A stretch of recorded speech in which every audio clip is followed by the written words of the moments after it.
تک खैबर पख्तूनख्वा असम्बली का ताल्लुक है और उस बिल का ताल्लुक है जो कि प्रोपेगेंडा हो रहा है सुबह से, इसमें कोई हकीकत नहीं है। आप सबको ये बात समझनी होगी, जो पासपोर्ट अथॉरिटी होती है वो फेडरल हुकूमत के ज़ेरे इंतज़ाम होती है, नादर भी उनके ज़ेरे इंतज़ाम है। जब एक चीज़ फेडरल हुकूमत के ज़ेरे इंतज़ाम है तो सूबाई हुकूमत उसमें किस तरह इशू कर सकती है। ना ऐसा कोई बिल पास हुआ है, ना ही हमारी असम्बली ने ऐसा कोई बिल पेश किया है। ये प्रोपेगेंडा किया जा रहा है खैबर पख्तूनख्वा के MPs के खिलाफ, खैबर पख्तूनख्वा हाउस के खिलाफ। देखिए MNA के पास ब्लू पासपोर्ट हयात होता है, उनके बच्चों के पास जो डिपेंडेंट होते हैं उनके पास होता है, और उनके स्पाउस के पास होता है। सेनेटर के पास होता है, सेनेटर के स्पाउस के पास होता है, उनके डिपेंडेंट बच्चों के पास होता है। जो MPs होते हैं चारों सूबों के, उनके पास सिर्फ 5 साल के लिए ब्लू पासपोर्ट होता है। जैसे ही टर्म खत्म होती है तो ब्लू पासपोर्ट भी खत्म हो जाता है। हमने ऐसा कोई बिल पास नहीं किया। अगर किसी के पास कोई डॉक्यूमेंटेड प्रूफ हो तो वो सामने लेके आए। देखिए सबसे कम मरात इस वक्त जो है वो खैबर पख्तूनख्वा की असम्बली ले रही है। टूल टैक्स की बात हो रही है। टूल टैक्स तो 20 सालों से तमाम पार्लियामेंटेरियंस का फ्री है, तमाम जनरल्स का फ्री है, तमाम जजेस का फ्री है। फिर इसके साथ साथ अगर आप वो असले के लाइसेंस की बात कर रहे हैं, वो तो 20 सालों से 4 लाइसेंस दिए जाते हैं, लेकिन अभी भी हमारे MPs ने किसी ने वो लाइसेंस हासिल ही नहीं किया। सबसे कम तनख्वाह खैबर पख्तूनख्वा असम्बली की है 1,75,000 रुपए। इस पे तो कोई बात नहीं करता। पंजाब की 6 लाख से ज्यादा है, सिंध की 6 लाख से ज्यादा है, बलोचिस्तान की 8 लाख से ज्यादा है, MNAs की 8 लाख है, सेनेट्स की 8 लाख है, लेकिन खैबर पख्तूनख्वा असम्बली की 1,75,000 रुपए है। इस पॉजिटिव चीज पे कोई बात नहीं करता। 2013 से हमारी तनख्वाह नहीं बढ़ी और ना ही हमने इसका कभी ख्वाहिश का इजहार किया। देखिए बात बड़ी वाज़ेह है कि इस किस्म के प्रोपेगेंडे ही हो रहे हैं। किसी के पास कोई डॉक्यूमेंटेड प्रूफ है तो सामने लेके आए। अब जहां तक आपने मुलाकात की बात की, बिल्कुल आज भी मुलाकात नहीं करवाई गई।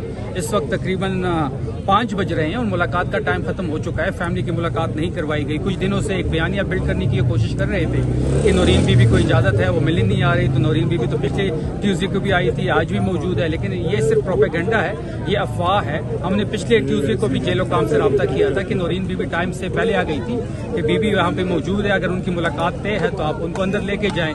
जेलो काम कहते हैं कि हम आपका पैगाम अंदर भिजवाते हैं और जो मैसेज वहाँ से आएगा हम आपको रिप्लाई बैक कर देंगे। 9:30 बजे तक बैठे रहे, कोई रिप्लाई नहीं आया। आज भी मुलाकात नहीं करवाई गई। बैरिस्टर साहब की बात हो रही थी, कोई मुलाकात नहीं हुई। इस वक्त किसी की भी मुलाकात खान साहब से होगी उसको हम वेलकम करेंगे, लेकिन ये मौजूदा हुकूमत मुलाकात से, इमरान खान से, उनकी परछाई से खौफजदा है। अच्छा, जो बिल के हवाले से जो आपने बात की, जो हो रही है सोशल मीडिया के ऊपर, इसमें कोई हकीकत नहीं है। मैंने तो बड़ा क्लियर कर दिया। इसके बाद तो अब इसमें कोई शुबा नहीं रहना चाहिए। मैंने तो कह दिया किसी के पास कोई डॉक्यूमेंट हो तो वो सामने ले आए। अब ड्राफ्ट की बुनियाद पे अगर कोई बात करता है, ड्राफ्ट तो रोजाना 100 आते हैं और ड्राफ्ट कभी एक्सेप्ट होते हैं, कभी नहीं होते, पेश होते हैं, नहीं होते।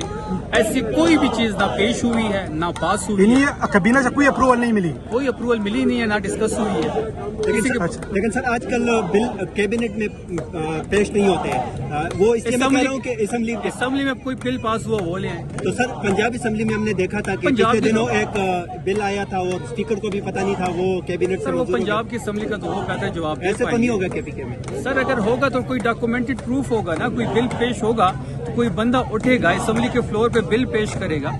इस तरह तो नहीं है कि हवा में कोई चीज हो गई, किसी को कानो खान खबर ना हो। और पासपोर्ट तो इतने बिल्कुल आम इंसान का दिमाग ही नहीं मानता। पासपोर्ट की अथॉरिटी तो फेडरल गवर्नमेंट की है, सूबा कैसे इशू कर सकता है या मंजूर करवा सकता है? हो भी जाए। अच्छा सर जी, MNAs को मिले हैं ब्लू पासपोर्ट। वो तो हयात में। सर जी ये बताएगा, ग्राउंड के ऊपर बिल्कुल खामोशी है, लायमल के हवाले से कोई बातचीत नहीं हो रही, तो क्या अनकरीब कोई लायमल आ सकता है खान साहब रिहाई के लिए? लायमल का जिम्मा जो है, जो इख्तियार है वो चकजई साहब का है। हमने अंदर पैगाम भिजवाया था कि हम कम्प्लीटली खैबर पख्तूनख्वा की हुकूमत, अफरीदी साहब, खैबर पख्तूनख्वा की तहरीक इंसाफ बिल्कुल तैयार है, आप लायमल दें, हम वहाँ पे हर सूरत में उसको यकीनी बनाएंगे। हमें वहाँ से पैगाम मिला कि आपने जो भी स्टेप लेना है आपने चकजई साहब से कंसल्ट करना है। हमने इसी पस मंज़र में उनसे मुलाकात भी की और चकजई साहब ने कहा कि लायमल मैं ही दूंगा और वो जो भी लायमल देंगे सब उनके पीछे खड़े। ताखीर नहीं होगी लायमल में सर? या चकजई साहब बेहतर बता पाएंगे। Thank you sir.